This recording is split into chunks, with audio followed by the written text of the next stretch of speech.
Desde el comienzo de los tiempos, la humanidad ha mirado a su alrededor, haciendo preguntas que no podía contestar. ¿Por qué sale el sol? ¿Quién nos ha creado? ¿Por qué algo es bueno o es malo? Cada cultura encontró sus propias explicaciones y a partir de ellas creó mitos que no solo servían como respuesta, sino que les mostraban quiénes eran y cómo debían actuar.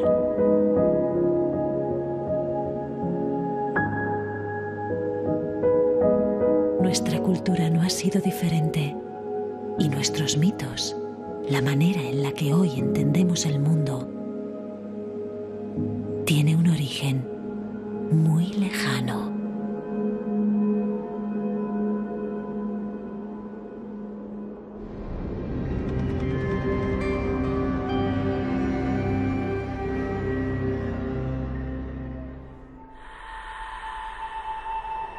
Hace miles de años, en los albores de nuestra civilización, los antiguos griegos crearon innumerables mitos y leyendas para dar sentido a aquello que sucedía a su alrededor. Imaginaron hombres capaces de volar,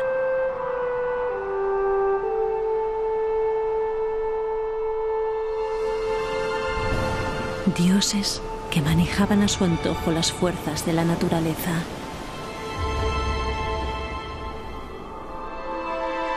titanes que con simples figuras de barro dieron la vida a los seres humanos.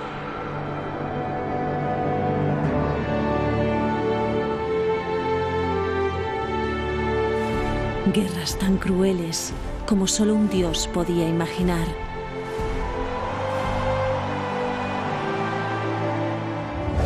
Monstruos que asolaban la tierra. Héroes legendarios capaces de combatirlos. Y objetos donde era posible encerrar todos los males que los mortales hubieran conocido.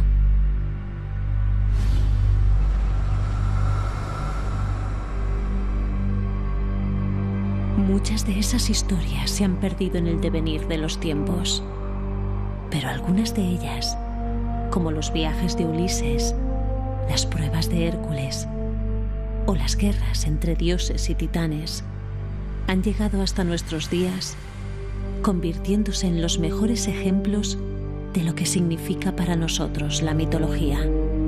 La mitología es una especie de red narrativa que tiene muchos episodios y muchos personajes.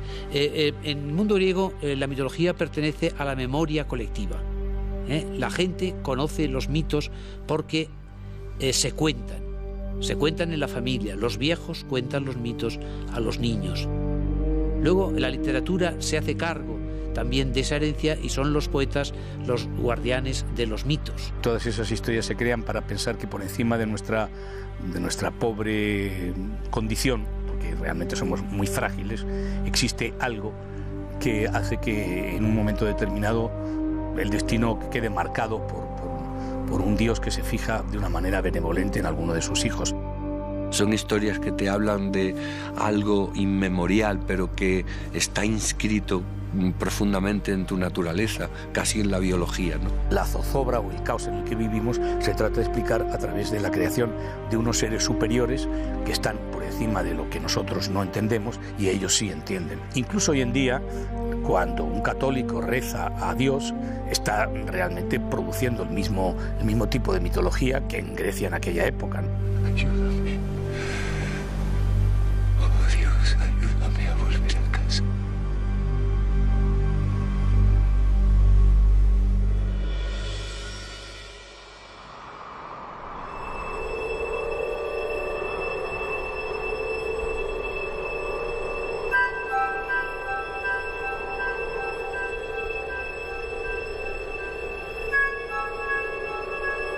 Y aunque aquellas historias en las que los dioses eran responsables últimos de todo aquello que ocurría en el universo, servían a la humanidad para comprender el mundo que les rodeaba, los hombres no podían evitar sentirse desamparados ante aquellos seres todopoderosos que manejaban sus vidas a su antojo. La humanidad necesitaba contar con otros hombres más cercanos a los eternos. Hombres de cualidades extraordinarias, capaces de relacionarse con los dioses e incluso de enfrentarse a ellos. Hombres que serían conocidos como los héroes. Pero los héroes son, digamos, un eslabón que une esas figuras inalcanzables por su género de vida, por su origen, por su destino, que es la figura de los dioses, con la de los seres humanos. La noción sobre los héroes es muy importante para entender la mentalidad griega antigua. Existían, por un lado, los dioses desde siempre, y entre los dioses y los hombres corrientes, los efímeros, mortales, que viven y desaparecen, estaban los héroes o semidioses, algunas veces emparentados con los dioses, hijos a veces de un dios o de una diosa, que eran mortales, pero en su vida mostraban una grandeza especial que los hacía memorables. Lo importante del héroe es que al héroe se le recuerda como a un personaje ejemplar, tiene su gloria, y eso para los griegos era muy importante. El héroe griego es, pues, por tanto, un hombre revestido de una especial grandeza que hace hazañas, en algunos casos abre caminos en el mundo, como es el caso de Heracles, vence a los monstruos. En otros casos, por ejemplo, como Teseo, tiene una cierta perspectiva política, pero el caso está en que los héroes han marcado el mundo con su grandeza y la gente los recuerda.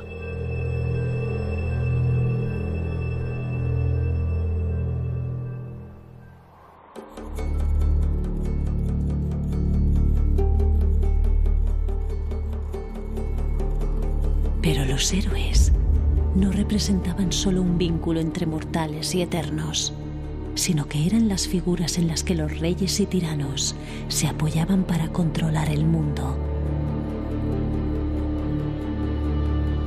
Los espartanos se decían hijos del mismísimo Heracles.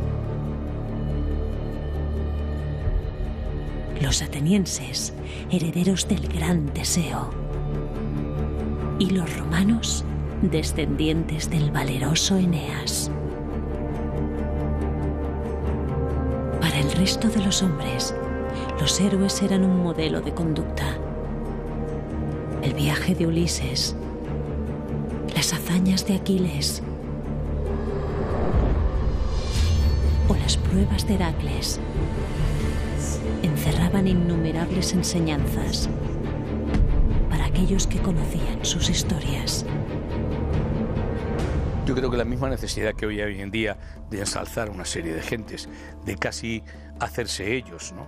Cuando en un determinado momento de actividad deportiva se cuenta siempre hemos ganado, pues es un poco lo mismo que se intentaba hacer en ese momento. Yo creo que todos intentaban empatar a Hércules o empatar a Perseo, idealizaban en ese sentido, pero respetando que eso que idealizaban era inalcanzable, que eso era un modelo, pero que ese modelo no significaba que hubiera un ser humano que fuese ese modelo.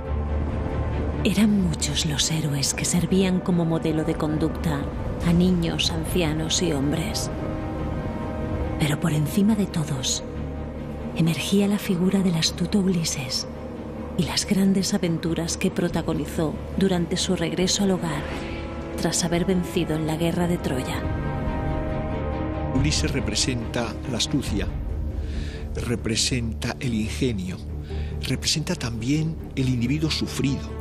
No es un héroe de la fuerza como otros héroes de los mitos, por ejemplo como Heracles o Aquiles. Ulises es una mezcla de cualidades y defectos que lo hacen grande, lo hacen humano.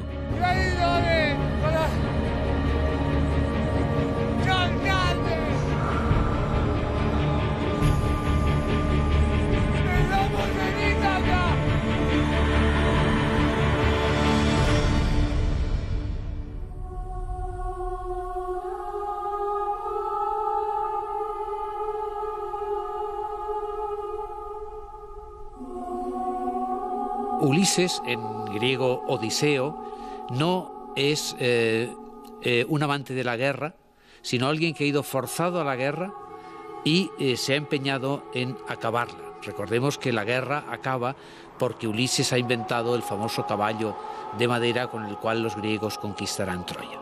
Consigue siempre lo que quiere a costa de lo que sea y no tiene culpabilidad. Sabe que lo importante es llegar sin escrúpulos al objetivo. Lo importante es el objetivo. Él vive como si no hubiera destino. Como si la libertad pudiera ser el motor de verdad, las decisiones del hombre, la causa de verdad de todo lo que tiene, de lo bueno y de lo malo. Pero para un pueblo como el griego, para el que el mar era la fuente más importante de comercio, riqueza y vida, la narración de los viajes de Ulises trascendía incluso a su protagonista. Lo importante, más que sus hazañas en la guerra de Troya, es el regreso. Y ahí, en ese regreso, Ulises muestra todas sus cualidades para sobrevivir. Cómo se ha enfrentado, por un lado, a los monstruos marinos, al ogro Polifemo, cómo ha resistido las tentaciones de las magas, es decir, Circe y Calipso, cómo ha ido incluso al mundo de los muertos a entrevistarse con Tiresias para saber cómo regresar a su casa, y cómo ha llegado a Ítaca disfrazado de mendigo y se ha enfrentado con los pretendientes y ha sido reconocido al final por su hijo Telémaco y su mujer Penélope. El viaje de Ulises es una experiencia iniciática, ¿no? Es el viaje de ida y vuelta. Es el viaje de ida a la experiencia humana y el viaje de regreso a la fuente de toda experiencia humana, que es el centro del ser, el hombre que busca la vuelta al hogar, entendiendo por hogar pues el sitio donde el hombre está seguro, que es la verdad, que es un concepto muy griego. Que Ulises se encuentre en el viaje de vuelta con una serie de cosas, de sucesos y de personas que no se ha encontrado en el viaje de ida. Sabemos poco de Ulises en el viaje de ida, que es en la Ilíada, ¿no? Sabemos poco de él incluso dentro de la propia Ilíada, pero cuando saca un poco, basándose en ese procedimiento de las series, un personaje y lo hace protagonista de la segunda parte, que sería un poco Ulises, pues nos damos cuenta de que esa vuelta es mucho más complicada de lo que parece, porque en realidad seguramente ir es mucho más fácil que volver, o hay que ir dejando piedecitas para volver. Y lo que hace Ulises es que no ha dejado piedrecitas, y entonces el camino le resulta muy complicado. Pero también al mismo tiempo nos hace ver cómo son las tierras griegas, cómo son las gentes de esas tierras, por qué en cada una de las islas hay ubicado un mito, por qué en cada una de las islas puede haber un peligro, por qué los marineros se tienen que atar para que las sirenas no les atraigan y caigan al agua. Y así como Ulises era ejemplo de valor y astucia, y mostraba mediante sus viajes las maravillas, los peligros y las riquezas de los países y lugares que componían el mundo antiguo, otro héroe era símbolo universal para aquellos que admiraban la fuerza, la temeridad y el poder de los valerosos griegos. Heredero de dioses y reyes, su nombre era Aquiles, y su leyenda se hizo inmortal el día que decidió alcanzar la gloria, entregándose a la muerte en Troya. La historia de Aquiles es la historia trágica del gran guerrero que va a morir joven, lo sabe, y lo sabe desde un principio. Aquiles es como la contrafaz de Ulises, puesto que el otro es maduro, Aquiles es juvenil. Ulises todo lo hace después de pensárselo mucho. Aquiles es muy impulsivo, muy impetuoso. Ulises es muy sufrido y de hecho padecerá muchísimo. Aquiles no sufre nada. Él siempre tiene que hacer su santa voluntad. Es verdad que sobre él pende un destino de que morirá muy joven y de que, digamos, no volverá a su tierra.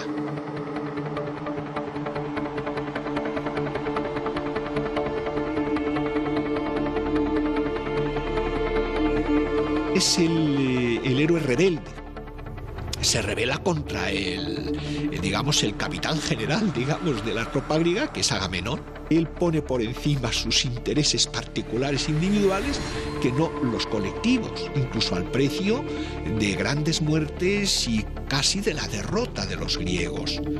Es decir, que es un héroe que representa apetitos muy primarios, pulsiones, me atrevería a decir que muy juveniles, bueno, que están en el ser humano hasta el fin de sus días, presentes, pero que sobre todo predominan cuando no se ha colocado el ser humano bajo la protección de un Ulises.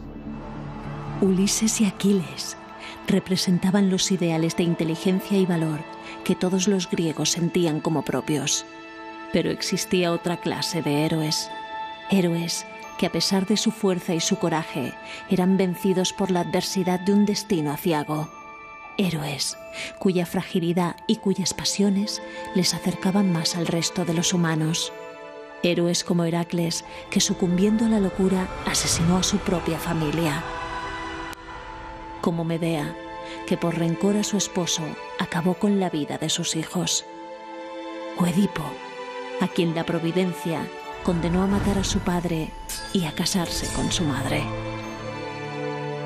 La tragedia auténtica está en que los grandes héroes griegos, sean Agamenón, o sea Prometeo, o sea quien sea, de pronto, o Edipo, creen que ellos son los dueños de su vida y piensan que su futuro pues depende de sus decisiones libremente adoptadas, pero de pronto la vida les enseña que no es así, que hay como una especie de guión previo al que ellos inconscientemente se ven sometidos y que ese es un guión diseñado, escrito, redactado por la necesidad, por el destino. Estos héroes que han tenido una gran vida aventurera, al final pueden encontrarse con el dolor que les llega de una manera,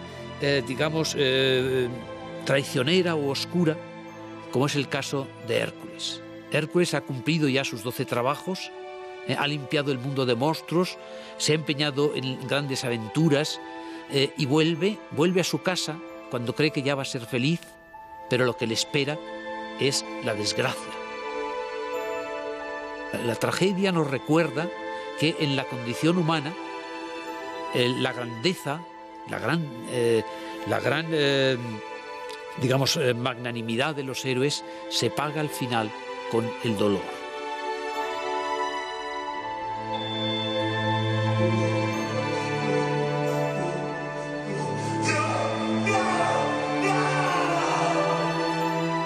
Ese dolor, el dolor que se narraba en las grandes aventuras épicas, marcaba para los que las escuchaban el límite de lo soportable, la línea que solo podían cruzar aquellos que renunciaban a los valores que les hacían humanos o los que habían sido condenados a la desgracia por los dioses.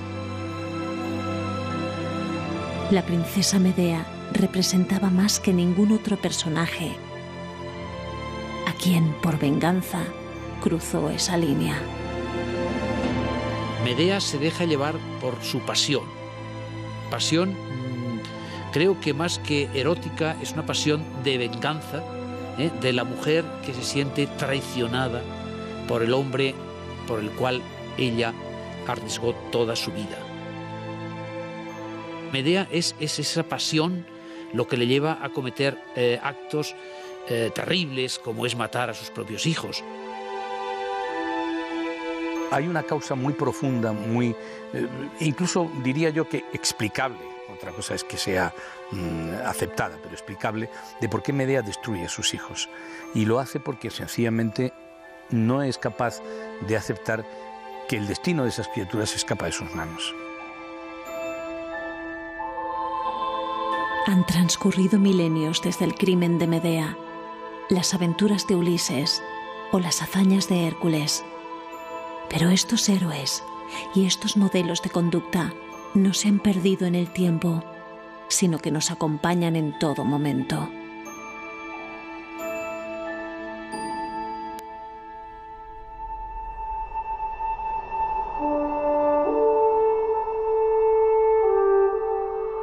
Yo creo que en nuestra sociedad ocultamente está toda esa mitología, ¿no? Puedes extrapolar el afán de poder o el afán de control a cualquier situación política de hoy en día, ¿no? Incluso financiera, ¿no? De hecho, en el cine europeo, más que en el norteamericano, toda la mitología griega ha sido aplicada, no solo ya ubicándola en su época, sino desubicándola de su época y situándola en la actual.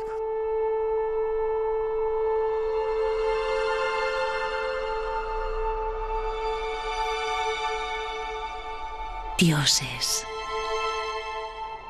príncipes, monstruos, héroes y heroínas personificaron en la imaginación de los griegos lo trágico y lo dichoso.